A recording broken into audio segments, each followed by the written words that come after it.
오늘 함께 읽은 말씀 가지고 큰 박해, 큰 기쁨, 이런 모순된 제목입니다만은 그래도 함께 은혜를 나누려고 합니다. 오늘 본문 말씀의 시작이 사도행전 8장 1절부터 시작되거든요. 뒤집으면 몇 장이냐면 사도행전 1장 8절 되는 거죠.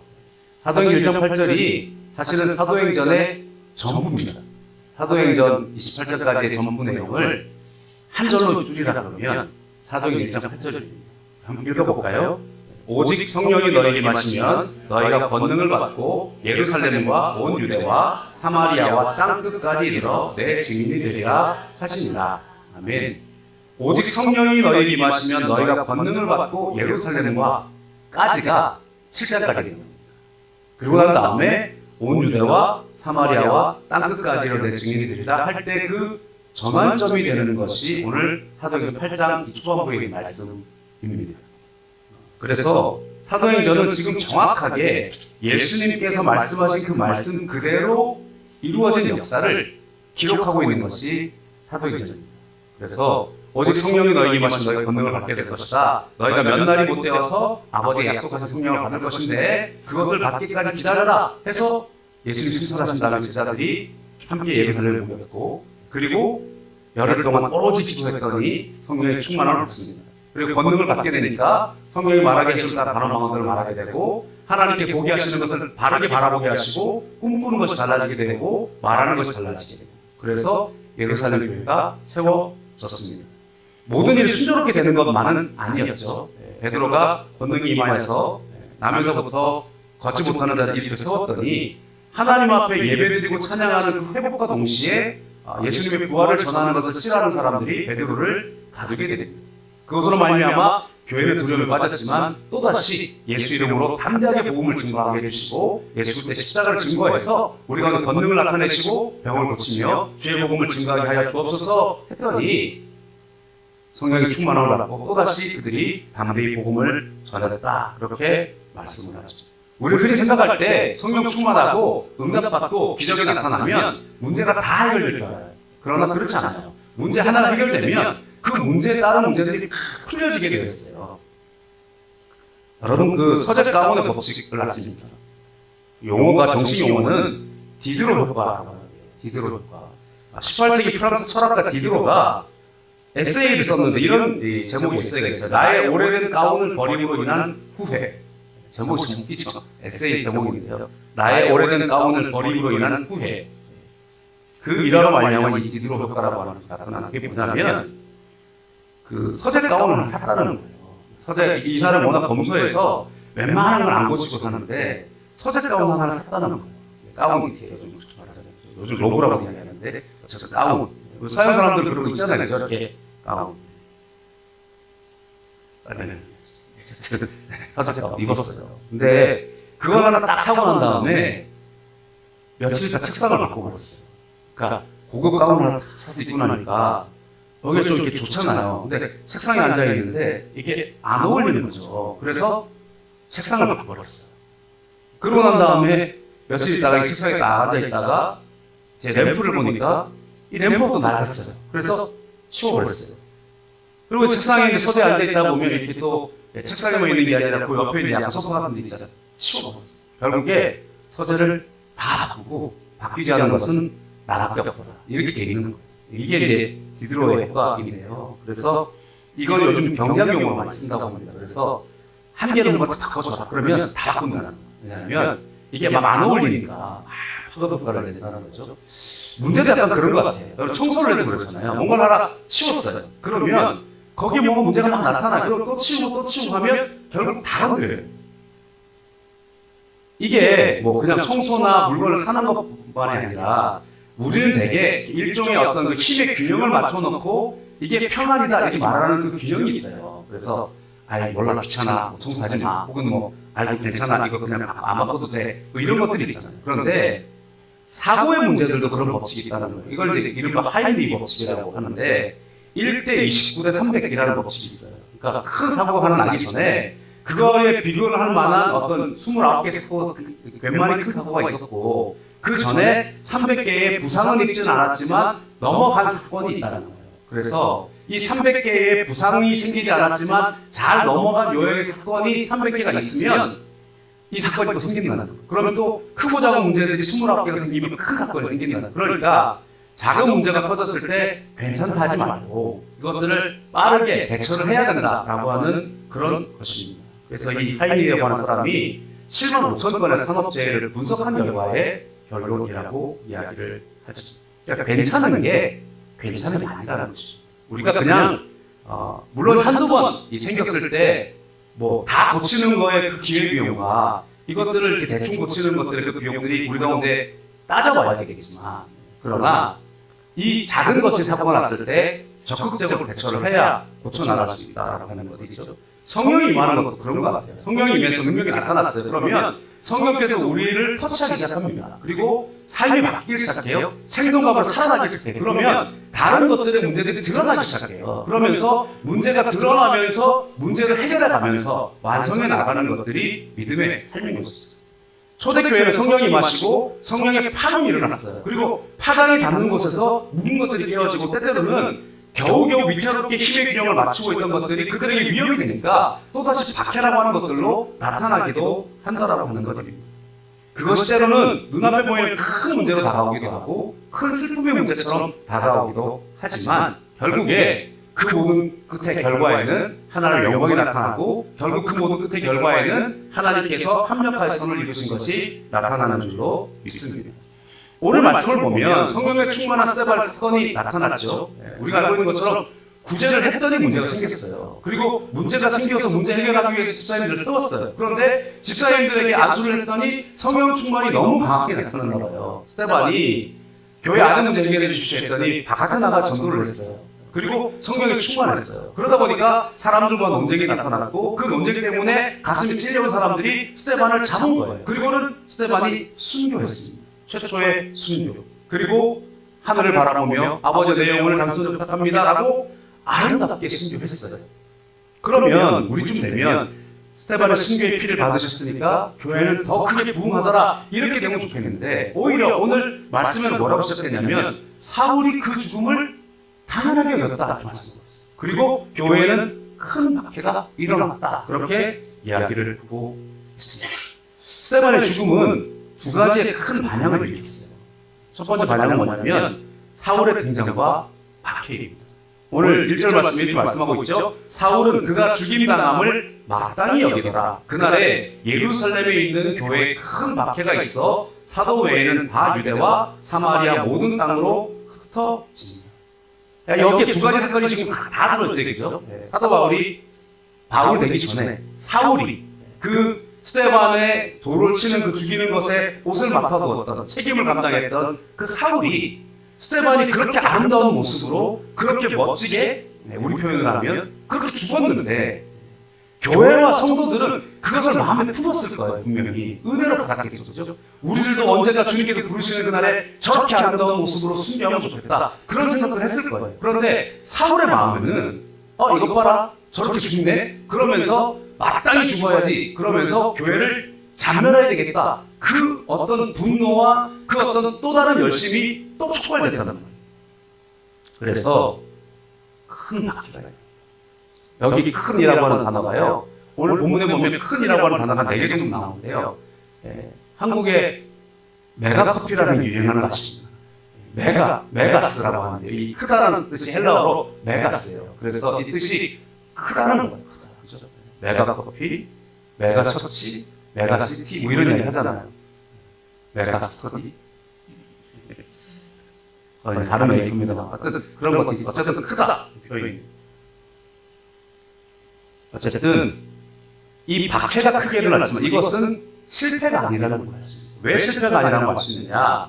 사도행전 1장 8절에 예수님의 말씀이기 때문에 그래서 알 수 있습니다. 예루살렘과 온 유대와 사마리아와 땅끝까지 이르러 내 증인이 되리라.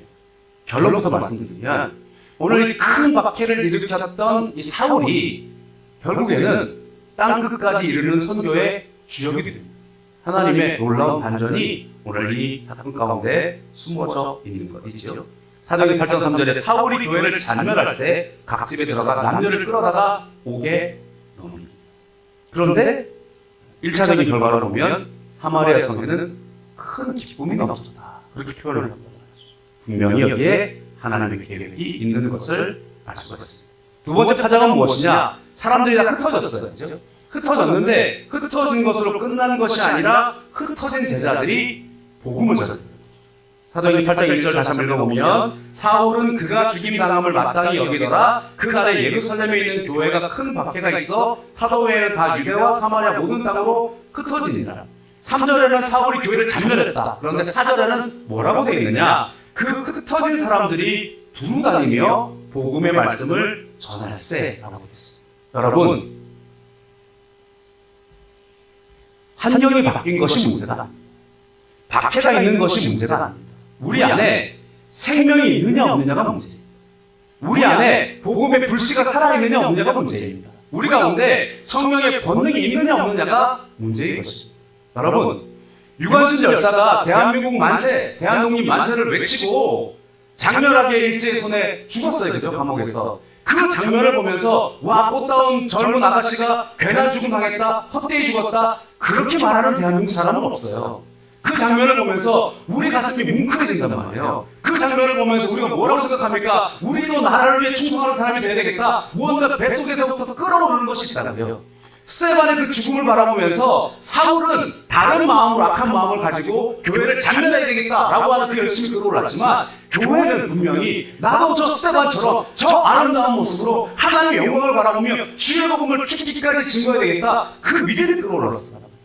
그래서 바울은 이쪽 열심, 그리고 교회는 이쪽 열심을 내는 것입니다. 바울이 불꽃처럼 타오르는 그 얼굴이 우리들의 심령 가운데 불꽃으로 들어와 버린 것이죠. 환경에 달라진 문제가 내 안에 불이 있느냐 문제죠. 우리 가운데 환경에 달라진 게 문제가 아니라 내 가운데 정말로 하나님의 인재를 가지고 있느냐, 정말로 내가 하나님과 동행하고 있느냐, 정말로 주님으로 말미암아 무엇이든 할 수 있다는 믿음을 가지고 있느냐, 단순히 알고 있는 믿음이 아니라 그 경험과 오늘도 주님과 동행함이 우리 가운데 있느냐의 문제라는 것이죠. 창세기에 보면 기근이 발생합니다. 그리고 이삭이 기근을 피해서 아비멜렉에게로 내려갑니다. 물론 거기에 또 어찌 보다 해프닝들이 있었죠. 어쨌든 아버지 때와 마찬가지로 하나님께서 아비멜렉을 감동하셔서 이삭을 지켜줬습니다. 그런데 문제는 뭐냐면 아비멜렉이 선대를 해서 그 지역에 잘 살았어요. 그런데 흉년이 들고 이삭이 100배의 복을 받아버렸어요. 그러니까 아비멜렉이 그 이삭을 그냥 두지 못하는 거예요. 왜냐하면 더 잘 돼버렸거든요. 그러니까 시기도 따라오고 사람들이 뭐라고 그러냐, 그 당신이 품어준 이삭이 더 창대해져서 우리를 위협하는 존재가 되었습니다. 결국에 아비멜렉이 이삭을 떠나라 그렇게 하는 거예요. 이제 너희들이 잘 사니까 떠나라. 그런데 문제는 풍요로운 사람이 떠나는 것이 문제가 아니고요, 기근이 아직 끝나지 않았단 말이에요. 그런데 그들 가운데 그 기근이 복이 되었던 이유는 뭐냐면 우물이 있었어요. 하나님께서 이삭에게 우물 파는 힘을 주셨단 말이에요. 그래서 우물을 파서 그 우물이 있었단 말이에요. 근데 그 우물을 메꿔버렸어요. 그러니까 이삭에게 어떻게 보면 축복에 근원되는 것을 메워버렸어요. 그러나 이삭이 싸우지도 않고 따지지도 않고 옮겨갑니다. 그리고 뭘 했느냐? 또 팠어요. 그러면 어떻게 되냐? 우물이 터지는 거예요. 할렐루야. 우리 가운데 이게 있으면 된다고요. 우리 가운데 문제는 언제나 다가옵니다. 그러나 문제 위에 계신 하나님, 문제를 해결하신 하나님, 모든 것을 한결같이 선을 주신 하나님, 그 하나님과 동행하면 되는 거거든요. 이삭이 가는 곳마다 우물을 파요. 가는 곳마다 샘물이 터졌어요. 또 뺏겼어요. 좋아요. 그리고 또 팠어요. 결국에는요, 하다 안 되니까 아비멜렉이 야, 이거 해결될 문제가 아니다. 그리고는 하친을 맺으러 옵니다. 창세기 26장 25절 29절에 이삭이 그곳에 제단을 쌓고 야훼 이름을 부르며 거기 장막을 쳤더니 이삭의 종들이 거기서도 우물을 하더라. 거기서도 우물을 하더라. 도가 중요하죠. 아비멜렉이 그 친구 아후삿과 군대장관 비골과 더불어 그랄에서부터 이삭에게 온지라 이삭이 그들에게 이르되 너희가 나를 미워하여 나에게 너희를 떠나게 하였거늘 어찌하여 내게 왔느냐. 그들이 이르되 야훼께서 너와 함께 하심을 우리가 분명히 보았으므로 우리의 사이 곧 우리와 너 사이에 맹세하여 너와 계약을 맺으리라 말하였노라. 너는 우리를 해하지 말라. 이는 우리가 너를 범하지 아니하고 선한 일만 내게 행하여 내가 평안히 가게 하였음이라. 이제 너는 야훼께 복을 받은 자니라. 아멘. 아비멜렉이 최소한 너를 품어줬다는 거예요. 그리고 너를 해하지 않고 편안하게 보내주지 않았느냐. 그러므로 당신들도 우리를 해하지 마. 왜냐하면 당신은 하나님 앞에 복을 받은 자다. 너희가 하나님 앞에 복을 받은 걸 내가 분명히 봤다. 무슨 말입니까? 내가 감당할 수 있는 사람. 그러므로 당신이 우리 가운데 화평을 보장해라 라고 말씀하고 있는 것이죠. 우리의 문제는요, 환경 문제가 아니에요. 우리의 문제는 내 안에 하나님의 임재가 없는 것이 문제예요. 우리의 문제는요, 내 가운데 하나님과 함께하는 그 살아있음이 없기 때문에 문제입니다. 예수께서 뭐라고 말씀하십니까? 너희 가운데 나를 믿는 자는 성경에 이룬 것 같이 그 배에서 생수의 강이 흘러나오리라 하시니, 우물을 파는 것은요, 단순히 무언가 잘 되는 복만 있는 것이 아니라 우리 뱃속에서부터 생수가 흘러나온다고 말씀하고 있어요. 그 생수가 닿는 곳곳마다 죽은 것들이 살아나고 그거 가운데 잎사귀가 나타나고 그 열매가 맺혀지고 거기에 물고기가 살아나는 그런 역사가 우리 뱃속에서부터 성령의 생수의 강으로 말미암아 주어지겠다고 말씀하여 주신 것입니다. 요셉은 보디발의 집에 있어서 형통했어요. 요셉은 감옥에 있어서 형통했어요. 요셉 때문에 보디발이 복을 받았고, 요셉 때문에 모든 애굽이 복을 받았어요. 다만 애굽이 복을 받은 것이 아니라 애굽의 풍요로움으로 말미암아 주변의 나라들이 그 기간 동안에 먹고 살아갈 수 있도록 해 주었다라고 하는 것입니다. 우리는 복의 근원입니다. 할렐루야. 그러므로 기근을 만날 때도 있어요. 환경에 벽에 부딪힐 때도 있어요. 그러나 문제는 벽이 있는 것이 아니라 내 뱃속에 생수가 흘러 넘치느냐가 문제예요. 오늘도 주님을 붙들고 나아가는 우리들이 되어져야 할 줄로 믿습니다. 그 결과로 무엇이 나타나느냐? 사마리아 성에 큰 기쁨이 나타났다. 이렇게 말씀했어요. 사도행전 8장 5절에 8절이죠. 빌립이 사마리아 성에 내려가 그리스도를 백성에게 전파하니 무리가 빌립의 말도 듣고 행하는 표적도 보고 한 마음으로 그가 하는 말을 따르더라. 많은 사람에게 붙었던 더러운 귀신들이 크게 소리를 지르며 나가고 또 많은 중풍병자와 못 걷는 사람이 나오니 그 성에 큰 기쁨이 있더라. 매가 박해가 있었더니 매가 기쁨이 있었다. 그 사이사이 어떤 표현이 있느냐? 큰 박해가 있었다는 거죠. 큰 박해가 있었는데 그 사도 바울이 그들 가운데 그 스데반을 죽이고 났더니 사람들이 스데반을 울면서 장사지냈다 이렇게 있어요. 경건한 사람들이 울면서 장사지냈다. 거기에도 큰 울음이에요. 그러니까 큰 박해, 큰 슬픔이 예루살렘에 있었어요. 그러나 이것이 오히려 그들 가운데 나아가서 어떤 역사가 나타나느냐? 많은 사람에게 붙었던 귀신들이 크게 소리를 지르며 나가고, 이것도 마찬가지로 메가스예요. 큰 소리로 악한 것들이 떠나가고 결국엔 어떤 일이 나타나느냐? 그 성에는 큰 기쁨이 임하였다. 말씀하시고 있는 것입니다. 여러분, 빌립이 사마리아 성에 내려갔어요. 빌립이 예수님께서 사도행전 1장 8절에 온 유대와 예루살렘과 온 유대와 사마리아 땅끝까지 내 증인이 되리라 하신 말씀을 기억해서 나는 사마리아의 꽃이 되겠습니다라고 갔을까요? 이거 좀 근거가 없어. 왜냐하면 나중에 베드로가 이 고넬료에 직접 갔을 때도 좀 갈등을 하거든요. 그러니까 아직까지 그들에게 이 마음이 충만하지 못했어요. 왜냐하면 나중에 이 이방인의 복음이 증거되는 것 가지고 예루살렘 회의도 막 열어요. 그러니까 무언가 아직까지는 사명에 충만해서 간 것 같지는 않아요. 빌립이 사실은 더 현실적으로 보여지는 이유는 뭐냐면요, 목숨 부지하려고 사마리아로 들어간 거예요. 왜냐하면 사마리아는요 그냥 사마리아가 아니에요. 사마리아는요 유대인들이 꺼려하는 지역, 갈릴리라고 하는 지역 위쪽에 있습니다. 북쪽에. 그리고 아래쪽에 예루살렘이 있습니다. 그리고 가운데에 사마리아가 있어요. 그런데 사마리아로 지나가지 않아요. 사람들이 사마리아로 지나가지 않으려고 여리고로 돌아다녀요. 그런데 예수님께서 우물가 여인을 만나려고 사마리아를 통과해야 되겠는지라, 반드시 그래야 하겠느니라, 이런 말씀이 있어요. 그러니까 사마리아를 지나가는 곳이 아니에요. 더군다나 제자들이 예수님과 함께 사마리아 지나갈 때 사마리아 사람들이 예수님을 영접하지 않아요. 그걸 보면서 야고보와 요한이요 화가 나가지고 뭐라 그러냐면 하늘에서 불을 내려가지고 이것들을 멸해버릴까요? 그랬던 사마리아. 왜냐하면 민족적인 감정이 좋지 않아요. 왜냐하면 북이스라엘 멸망하고 혼혈이 되어버려가지고 거기에 혼합 종교가 들어와버렸고 민족성을 잃어버렸기 때문에 이방인처럼 취급했어요. 하나님을 믿는 백성이긴 한데 이방인처럼 취급하는 자들이어서 서로 사이가 안 좋아요. 그래서 지나가지 않고 돌아가는 지역. 그런데 빌립이 그곳에 들어갔다. 왜냐? 지금 교회의 박해가 일어난 것은요 로마로부터 일어난 박해가 아니에요. 교회 박해가 일어났던 것은요, 사울로 말미암은 유대인 열심 당원 청년 사울로 말미암아서 박해가 일어나기 시작하는 거예요. 그러니까 유대인들이 교회를 박해하는 거예요. 그렇기 때문에 유대인들을 피해서 사마리아 성으로 들어갔다는 것이 더 현실적입니다. 여기서 우리가 무엇을 바라볼 수 있느냐? 흩어진 교회라고 이야기를 하잖아요. 여기서 흩어진 사람들, 이 말을 디아스포라라고 그럽니다. 우리들을 흔히 디아스포라라고 하죠. 흩어진 사람. 여러분들은 국경에 왜 오셨습니까? 중국 선교를 위해서 하나님께서 어릴 때부터 주신 마음을 가지고 18살 때 받은 그 비전을 가지고, 그건 제 이야기잖아요.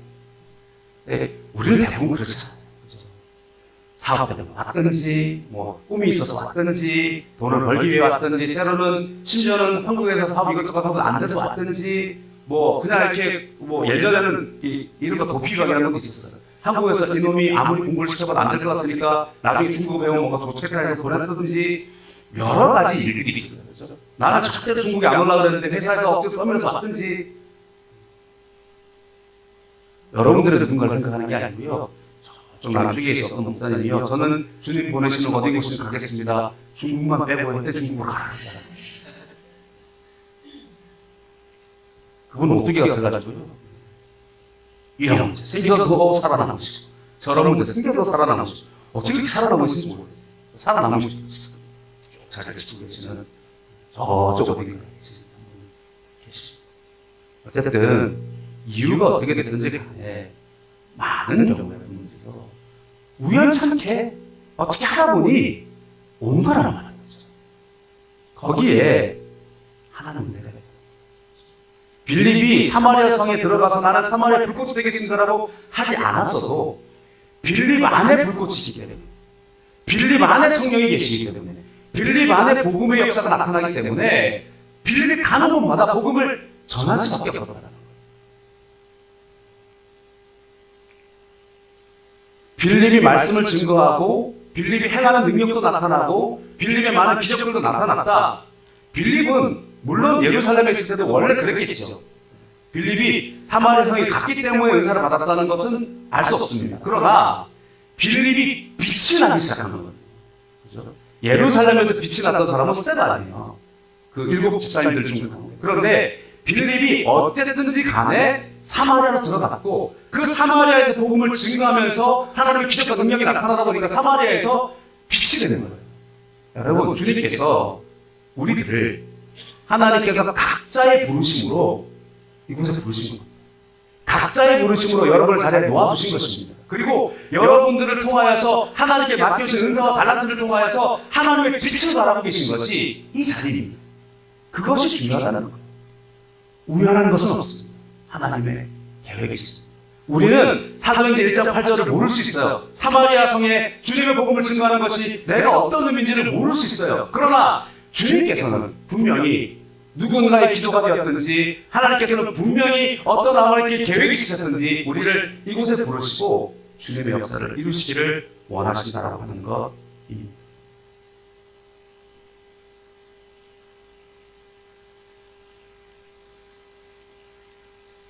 오늘 우리들의 삶에 큰 슬픔이 다가올 수도 있어요. 우리들의 삶에 예기치 못했던 환경의 변화가 다가올 수도 있습니다. 어떻게 하다 이런 일이 다가왔는가 할 수도 있어요. 지금 박해라고 말하는 것, 큰 슬픔이라고 말하는 것. 그러나 하나님의 역사 가운데서 하나님의 성령의 역사와 하나님의 복음의 역사가 나타나기 시작하면 이것이 오히려 모든 악한 것들이 큰 소리치며 떠나가고 우리 가운데 큰 기쁨으로 바뀌어지는 그 능력이 우리 가운데 있다는 것을 믿으시기 바랍니다. 여러분, 횡문 그득종이라는 말 들어보셨어요? 잘못 들으면 횡문이 돼가지고 저는 이게 무슨 뜻인가 했는데요. 그 도위씨라고 하는 채널이 있답니다. 유튜브 채널에 도위씨, 이도열 전도사님이 있는데요. 젊었잖아요, 그죠? 27살밖에 안 됐어요. 이도열 전도사님이 도위씨, 그러니까 원래는 두위씨겠죠. 그래서 이름이 도라서 도위씨라고 이렇게 했어요. 그래서 소원 들어준다는 거예요. 이분은 원래 소아암, 그러니까 말하던 횡문 근육종이라고 하는 소아암을 앓았던 분이에요. 그분의 스토리가 그래요. 9살에 부모님이 다 목사님이시죠. 아버지도 목사님, 어머니도 목사님. 그리고 각각 개척을 하셔가지고 두 분 다 담임 목사님이시죠. 참 독특하죠. 그죠? 그래서 그렇게 이제 간증이 나왔더니 두 분은 사이가 안 좋으신가요? 그게 아니고 아버지 목사님이 어느 정도 성공하셔서 그 어머니도 목사님 소망이 있어가지고 분리게 쳤죠. 대단한 분이었는데 어쨌든 근데 이제 이 아이가 9살 때 귀가 먹먹했대. 귀가 계속 먹먹해가지고 귀가 먹먹해서 귀에 뭐가 들어갔는지 뭐 해서 이거 씻어내고 수도까지 수돗물 틀어놓고 귀를 갖다 대게. 그러니까 참 아이의 순진한 마음이죠. 그렇게 이제 더러운 씻어내려고 그러는데 한편으로는 얼마나 불편하고 답답했으면 좋겠어요. 그런데 귀에다 수돗물을 그렇게 부었으니 병원에 가니까 뭐라 그래요? 중이염이다. 그래서 중이염 심하게 걸리면 어린아이 때 어떻게 하냐면 각막에 고막에 구멍 뚫고 연쪽 빼버리거든요. 근데 다 뺐어요. 몇 달이 지나도 안 나는 거예요. 그래서 선생님이 이상하다. 큰 병원을 보내줬죠. 갔더니 9살짜리 고백이 그래요. 긴 꼬챙이 같은 거를 귀에다가 깊게 찢어서 아마도 내시경이겠죠. 근데 이상하다 뭐가 있다. 그래서 CT를 찍자. CT를 찍어서 좀 심각하다. MRI를 찍자. 결국에 나온 게 아까 횡문 근육종이라는데요. 7cm 되는 종양이 눈 뒤에. 7cm 감각 잘 안 하죠. 여기 7cm입니다. 엄청나죠. 사람 여기 7cm죠. 이게 눈 뒤. 나중에는 눈이 약간 나와가지고 눈이 안 감겨서 테이프를 붙이고 잠을 잤다는 거죠. 근데 뇌로 전이가 됐는지 안 됐는지가 의심스럽다. 근데 결국에는 전이까지는 안 됐는데 여기 막 사이에. 근데 대동맥을 감싸고 있어서 수술이 불가능해요. 그래서 할 수 있는 방법은 상암치료. 그래서 사면을 하는 거죠. 39, 49번 상암치료를 받아들여요. 엄마랑 아기 얼굴 나오는 거 있어요. 이게 어릴 때는요. 머리가 밀리고 어머니 목사님이신데 서울대 병원에 가서 이제 치료를 받는데 머리가 다 빠지고 몸이 아프고 웅뚱해지고 그런 상황입니다. 그래서 항암치료 뭐 받으신 분들 이야기 들어보면 그렇잖아요. 이 온몸의 세포의 힘이 다 빠진다는 거잖아요. 거의 세포가 다 죽은 상황까지 먹지 못하고. 그래서 기력을 보호하려고 뭔가 영양제를 맞고 하면 온몸에 두드러기가 나요. 그러면 또 그 두드러기를 없애려고 약을 먹으면 또 부통하고 너무 힘들어요. 그러면서 부모님한테 부모님 힘들다 그랬더니 내가 힘든데 엄마 아빠가 힘들다. 그러면서 이제 두 분은 목사님이시니까 어머니가 이 병을 이제 알게 되면서 아이가 이제 항암치료 받을 때 이제 그 병원하고 기도실이 있거든요. 기도실에 가서 기도를 했다는 거예요. 목사님인데도요. 기도가 안 나와요. 하나님 기도가 안 나와서 그냥 살려주세요만 하고 왔다는 거예요. 그런데 아버지 목사님이 자 하나님 뭐라고 하셨느냐 그랬대요. 엄마 목사님이 그냥 기도가 안 나와서 살려주세요만 했다. 아버지 목사님이 그렇게 기도하면 안 됩니다. 주님의 뜻이 무엇인지 살려줄 것인지 아니면 데려가실 것이면 주님께서 뜻대로 하시라고 화가 나는. 그래서 많은 사람들이 분리계시한 거 아니냐고.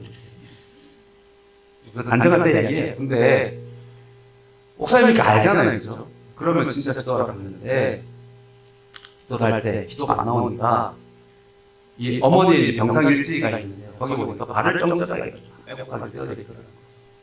1000번 있어요. 그게 뭐냐면 주기도문을 1000번 해주시는 거예요. 이해가 좀 가요. 그 수첩 사진 혹시 있나요?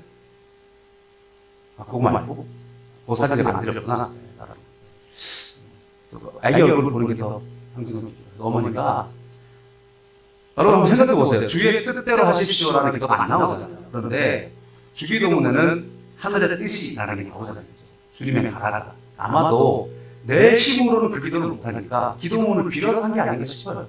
그래서 주기도문을 한 번 외우고 두 번 외우고 그래서 정자를 쓰고 5번, 바르트를 쓰고 10번, 100번에서 한 페이지 넘기고 그렇게 쓰였다는 거예요.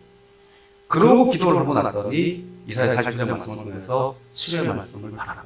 그래서 살겠구나. 그러면서 열심히 이 사건이, 이 스토리가 기독교 신문에 그 당시에 나가게 되면서 많은 도움을 받았어요. 많은 도움을 받았는데 대표적인 도움은 뭐냐면 아버님, 어머니 목사님이시니까 개척을 하려고 시골이라고 하는데 서울대병원에서 2시간 정도 걸린다니까 아마 연들 정도 되는 것 같아요.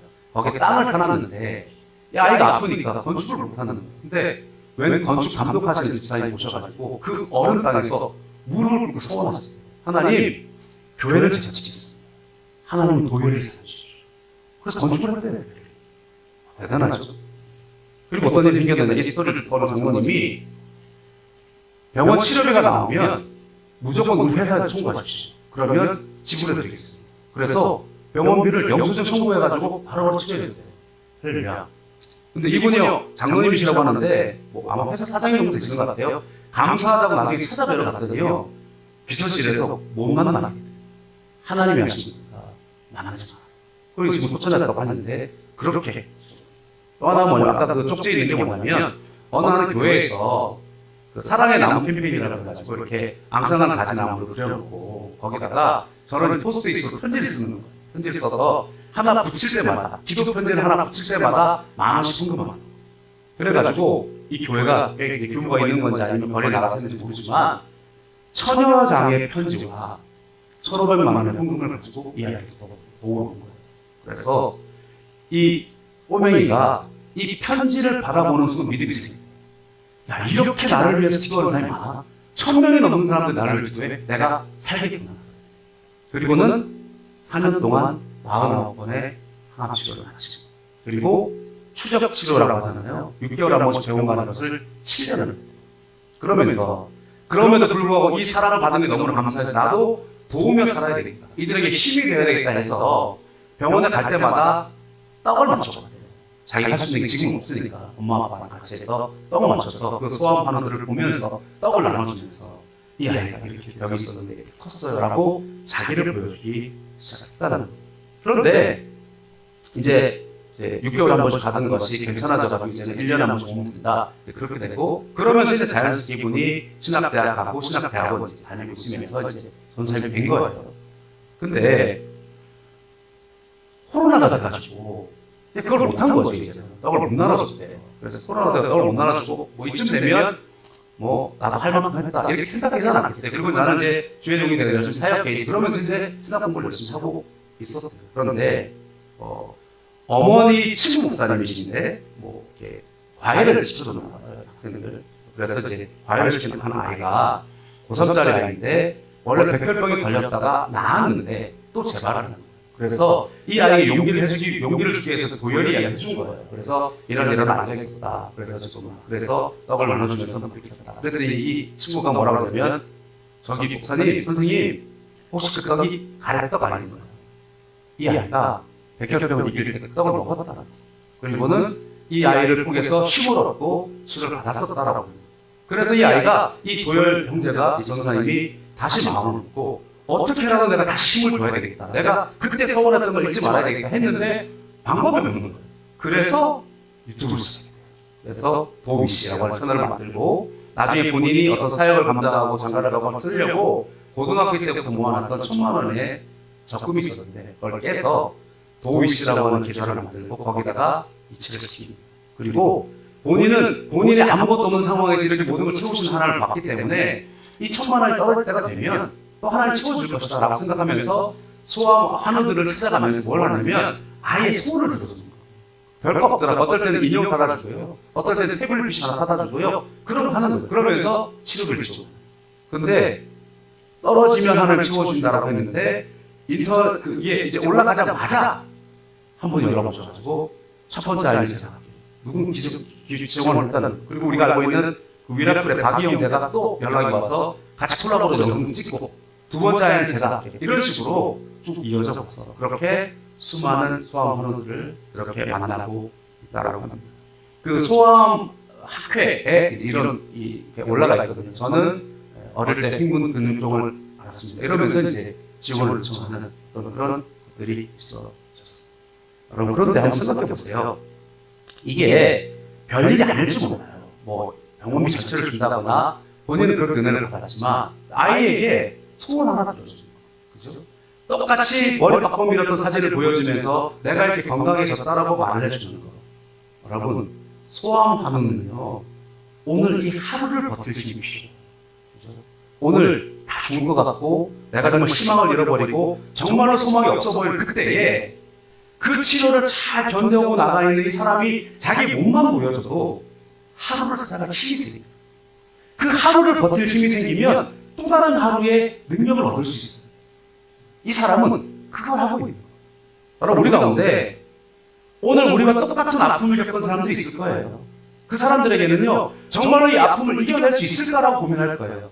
우리가 똑같은 박해를 겪은 사람들이 있을 거예요. 이 박해 끝이 절망이 아니라고 하는 것을 볼 수 있는 한 사람만 있어도 힘을 낼 수 있어요. 그런 사람들에게 오늘 나의 아픔을 함께 나누면서 내가 주님과 함께 이렇게 이겨냈습니다 라고 하는 것이, 그것을 심리학적으로는 상처 입은 치료라고 얘기합니다. 치유받은 위로자라고도 이야기를 하죠. 그런 우리들의 모습이 세상에는요, 사용 설명서보다 사용 후기를 기다리고 있는 사람들이 훨씬 더 많아요. 여러분, 목사가 전하는 한마디 말보다 여러분들의 경험을 통해서 빚어온 여러분들의 지금의 결과물이 그들에게 훨씬 더 아름다운 일을 증거할 수 있습니다.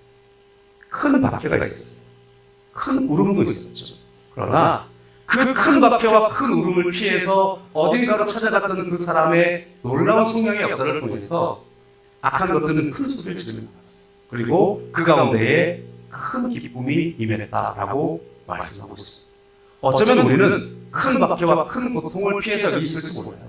어쩌면 우리는 큰 울음 때문에 지금 이곳에 서 있을지 몰라요. 그러나 하나님께서 그 모든 것들을 통하여서 우리 가운데에 역사하신 능력으로 말미암아 악한 것들을 큰 소리 지르며 나가게 만드시고 우리를 통하여 우리가 서 있는 이곳에 큰 기쁨의 영향력을 미칠 수 있다는 것을 잊지 마시기를 바랍니다. 우리 안에 있는 능력의 문제, 내 안에 있는 생명력은 내 생명력이 아니고 예수님입니다. 예루살렘 교회가 무너졌습니다. 결론 역사가 보시면 예루살렘 교회는 무너지지 않았어요. 그날에 큰 박해가 있었고 스데반을 큰 울음으로 장난을 지냈지만 그 사람들이 뿔뿔이 흩어졌지만 스데반으로 그 빌립으로 말미암아 사마리아만 은혜가 있는 것이 아니고요, 예루살렘 교회 무너지지 않았어요. 무너진 것은 사울. 결국 부활하신 예수님이 사울을 거꾸로 들이셨고 결국 그 사울이 바울이 되어져서 예루살렘, 온 유대, 사마리아 그리고 땅 끝까지 이르러 증인되는 것은 이 9장 이후의 후반절의 주인공은 바울로 바뀌어진 그의 모습이 되었다는 것이죠. 오늘 우리가 지금 경험하고 있는 것은 큰 아픔일 수 있습니다. 오늘 우리가 지금 통과하고 있는 것은 큰 울음일 수 있습니다. 그러나 결국에는 악한 것들이 큰 소리 치며 나갈 것이고 결국 우리를 통해서 큰 기쁨을 함께 할 것입니다. 결국에 그 모든 것들 다 합력을 이루셔서 하나님의 놀라운 일이 나타나게 될 줄로 믿습니다.